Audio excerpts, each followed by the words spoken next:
بسم اللہ الرحمن الرحیم۔ ناظرین، میں ہوں امیر عمر چمن۔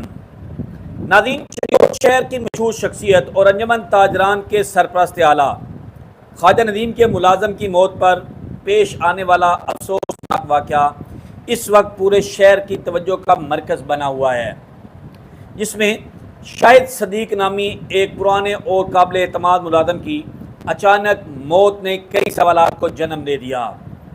ہمارے ذرائع کے مطابق شاہد صدیق گزشتہ 13 سال سے خواجہ ندیم کی دکان پر کام کر رہا تھا۔ اس سے قبل شاہد صدیق چائنا مارٹ کے اوپر کام کرتا تھا۔ شاہد صدیق کی شرافت، خاموش طبیعت اور محنت کی مثال پورا بازار دیتا تھا، جبکہ خواجہ ندیم کو اس پر اتنا اعتماد تھا کہ وہ اسے اپنے بیٹوں کی طرح مانتا تھا۔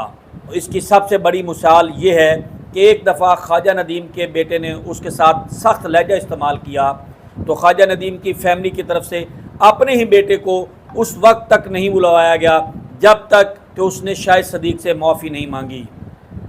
اس واقعے سے یہ ظاہر ہوتا ہے کہ خواجہ ندیم کی فیملی اور شاہد صدیق کے درمیان تعلقات صرف روزگار کی حد تک محدود نہیں تھے، بلکہ ایک خاندانی اعتماد بھی تھا۔ گزشتہ دنوں صورتحال اس وقت تبدیل ہوئی جب دکان سے کچھ سامان نکالنے کا معاملہ سامنے آیا۔ الزام لگا کہ ملازم شاہد صدیق نے چند اشیاء باہر منتقل کی ہیں۔ بازار کے لوگوں کے مطابق جب معاملہ سامنے آیا تو مرحوم شاہد صدیق نے بعض چیزوں کا اعتراف بھی کیا۔ اس دوران اس کی ذہنی اور جسمانی حالت بگڑ گئی۔ عینی شاہدین کے مطابق وہ شدید پریشانی اور صدمے میں مبتلا تھا۔ اس نے یہ الفاظ بھی کہے کہ اگر اسے مزید کچھ کہا گیا تو وہ اپنے ساتھ کچھ کر لے گا، یعنی کہ وہ پچھلے 12 سال سے اس خاندان کا اعتماد تو حاصل کر چکا تھا اور اب ایک غلطی کے اوپر اپنے اندر خود ہی پشیمان تھا۔ ذرائع کے مطابق جب اس کی حالت بگڑی تو خواجہ ندیم خود ہی اس کو لے کر ہاسپٹل پہنچا۔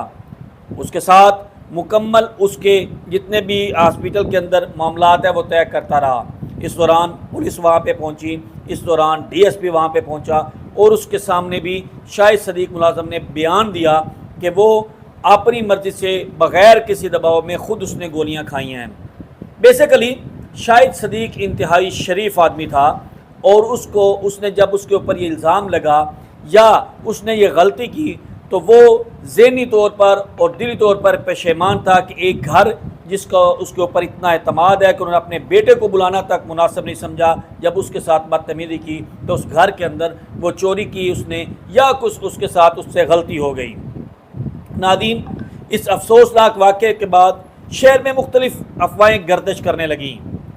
بعض لوگوں نے یہ کہا یا یہ تاثر دیا کہ شاہد صدیق کو زبردستی بند کر دیا گیا، جس کے بعد وہ اس کی موت واقع ہوئی، جبکہ بازار اور تاجر برادری نے ان تمام معاملات کی مکمل تردید کی ہے۔ ان افواہوں کے بعد پولیس نے شاہد صدیق کی بیگم کی مدعیت میں ایک مقدمہ درج کر لیا۔ معاملہ قانونی مراحل میں داخل ہو چکا ہے۔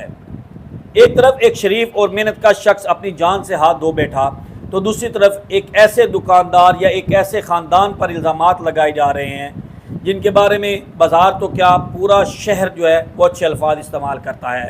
اس لیے ضروری ہے کہ سوشل میڈیا یا افواہوں پر یقین نہ کیا جائے، بلکہ قانون اور تحقیقات کے ذریعے ہی معاملے کو حل ہونے دیا جائے۔ ناظرین، کبھی کبھی انسان سے غلطی ہو جاتی ہے، مگر بعض اوقات وہ غلطی، شرمندگی یا ذہنی دباؤ ایک ایسا بوجھ بن جاتا ہے جسے انسان برداشت نہیں کر پاتا۔ اس واقعے میں بھی شاید سب سے بڑا نقصان انسانیت کا ہوا ہے۔ ہمیں چاہیے کہ کسی بھی مرحوم کی کردار کشی نہ کریں، نہ کسی پر بغیر ثبوت الزام لگائیں، کیونکہ ایک گھر آج اپنے فرد سے محروم ہے جبکہ دوسرا خاندان الزامات اور مقدمات کے دباؤ میں ہے۔ ایسے واقعات ہمیں یہ سبق دیتے ہیں کہ غصے، ہجوم اور افواہوں کی بجائے تحمل، انصاف اور انسانیت کو ترجیح دینی چاہیے۔ ایک نئے ولاگ، ایک نئے پیغام کے ساتھ دوبارہ حاضر ہوں گے۔ اجازت دیجیے، اللہ حافظ۔